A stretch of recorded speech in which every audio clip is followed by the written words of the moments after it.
Friends, for a brief meditation today, let us turn to Matthew chapter 5, verse 13 to 16, where Jesus uses the metaphors salt and light to communicate his message on discipleship. I will read verse 13 of Matthew chapter 5.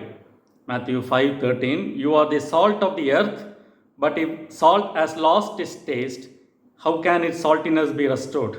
It is no longer good for anything, but is thrown out and trampled underfoot. This passage is part of the Sermon on the Mount, the first sermon Jesus preached in the Gospel of Matthew, which is recorded in chapters 5 to 7. As we know, the sermon begins with the Beatitudes. There are 9 Beatitudes in total. Blessed are the poor in spirit, for theirs is the kingdom of heaven. Blessed are those who mourn, for they will be comforted. Blessed are the meek, for they will inherit the earth, and so on. Now, these Beatitudes are abstract definitions about Christian life, and these explains who a disciple is. A disciple is one who is meek, one who is poor in spirit, one who endures suffering, one who is merciful, and one who is a peacemaker. Now, these qualities, that is meekness, endurance, mercy, peacemaking, etc., are not in isolation, but they are to manifest in our life in this world. We cannot practice these virtues in the comforts of our 4 walls. To practice these virtues, we must come out of our comfort zones and we must become salt of the earth and light of the world. This is what Jesus is intending to communicate to his disciples. In the history of the church, during the early centuries, there lived a monastic style monks called pillar monks or pillar saints. In the history of the church, we read about them from the 5th century to the 17th century AD. They lived on small platforms on top of the pillars, and they did this to keep themselves away from the evil world. They did not want to be contaminated by the corrupt world. So they thought the best way to be a good disciple of God is to seclude oneself from the people and the society. There are few who are practicing that even today. Now, if you do a Google search, you will come across a person called Maxim, a 64-year-old monk in Georgia, who lives on a pillar-styled 131 feet tall mountain. A similar practice was also there during the time of Jesus. There was a community called the Essenes, who were the contemporaries of Jesus, who left the city and the temple because they considered the city and the temple corrupt. And so they secluded themselves from the people and lived in the caves near the Dead Sea.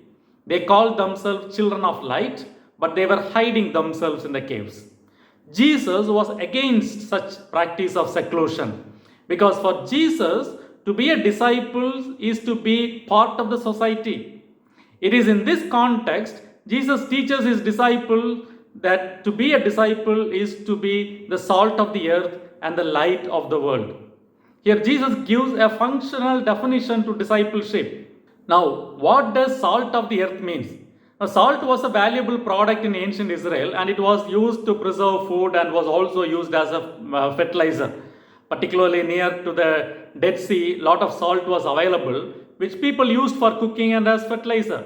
Salt in the New Testament is also linked with good character. If you read Mark chapter 9 verse 50, Jesus connects salt and peace. Now he says, have salt in yourself and be at peace with one another. Similarly, in Colossians chapter 4 verse 6, Paul instructs the Colossian believers saying, let your speech always be seasoned with salt. So, as you are familiar, the characters of salt are to preserve food, to give flavor to the food, and improve its taste. Usually, salt here is interpreted as sodium chloride, that is the cooking salt used in our kitchens.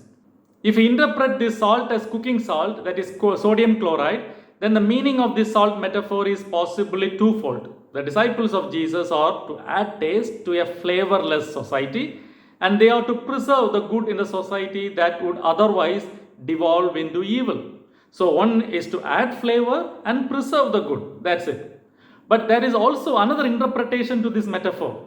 The interpretation that the salt referred to here is not the cooking salt, but the salt that is used as fertilizer.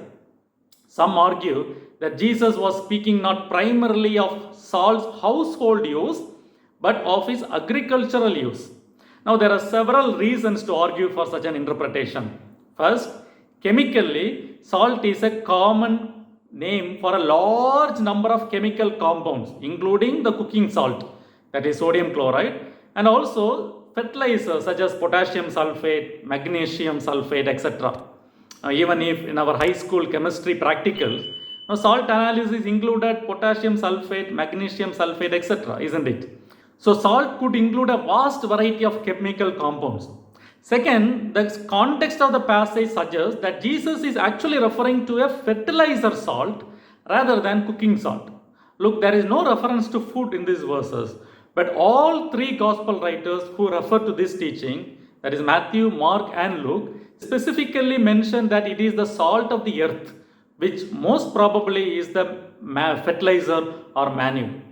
Especially if you look at Luke's version of this teaching, Luke chapter 14 verse 34 and 35, Luke says, salt is good, but if salt has lost its taste, how can its saltiness be restored? And look at verse 35. It is useful neither for the soil nor for the manure pile. Neither for the soil nor for the manure pile. A clear reference to fertilizer and agricultural use. Jesus did not say we are the salt of the meat or we are the salt of the food.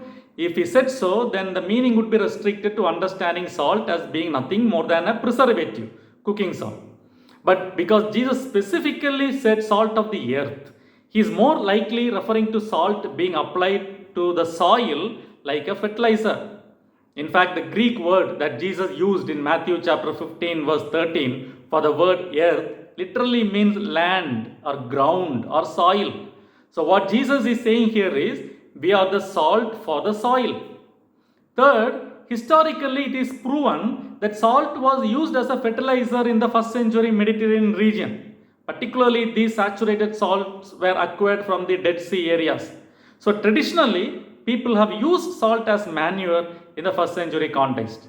And finally, the interpretation salt as fertilizer goes well with the overall teaching of Jesus on discipleship. Because if we interpret salt as cooking salt, then the disciples are just called to preserve the good already present in the world. But if we interpret it as fertilizer or manure, then the disciples are called to create life in this barren world and not just preserve the good already present. Disciples are life creators, not just taste makers. This teaching is consistent with the other discipleship teachings of Jesus in the gospel. So restricting the meaning of salt to just sodium chloride or cooking salt does not give a complete picture of the metaphor. While cooking salt adds taste and preserves the already good in the food, fertilizer helps things grow, brings forth life, and helps to bear fruit. Disciples of Jesus are not merely keepers of the good in the society, adding flavor to the good already present. More importantly, they are life bringers in a barren world. They are the life-giving agents in a decaying world. This interpretation of the metaphor matches well with the metaphor of light in the same context. As light dispels darkness and gives light to all in the house, salt gives life to the soil and helps bear fruit. Salt that can't fertilize the soil or that can't be used as manure has no purpose. It is useless. In other words, disciples who have become so comfortable and complacent that they no longer promote life are useless.